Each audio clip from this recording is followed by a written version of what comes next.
আসসালামু আলাইকুম বন্ধুরা, কিছুদিন আগে আমরা সবাই দেখেছি কিভাবে আইএসএফ নেতা নওশাদ সিদ্দিকীকে আন্দোলন করার সুযোগ দেয়া হলো না।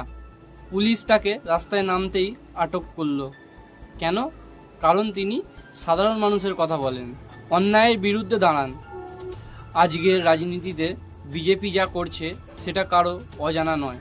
তারা মানুষকে বিভাজন করছে, হিন্দু মুসলিমের নামে মানুষকে লড়িয়ে দিচ্ছে। যেই নেতা জনগণের কণ্ঠস্বর তুলে ধরে তাকে তারা চুপ করিয়ে দিতে চায়। বিজেপি শুধু নিজের ক্ষমতা টিকিয়ে রাখতে চায়, তারা গরিবের কথা ভাবে না, শ্রমিক কৃষকের কথা ভাবে না। তাদের রাজনীতি মানে বিভাজন, ঘৃণা আর ভয় দেখানো, গণতন্ত্রের নামে স্তব্ধর শাসন চালানো।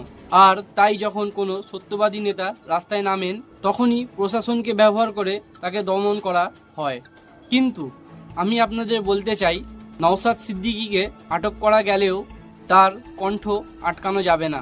কারণ তিনি শুধু একজন নেতা নন, তিনি হাজারো সাধারণ মানুষের আশা আর আকাঙ্ক্ষার প্রতীক। তিনি লড়াই করছেন শিক্ষা, কাজ আর ন্যায় বিচারের জন্য।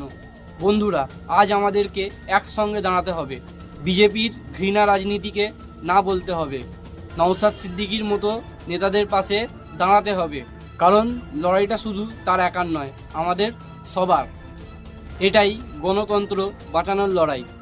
জয় হিন্দ, জয় সংবিধান, জয় জনগণ।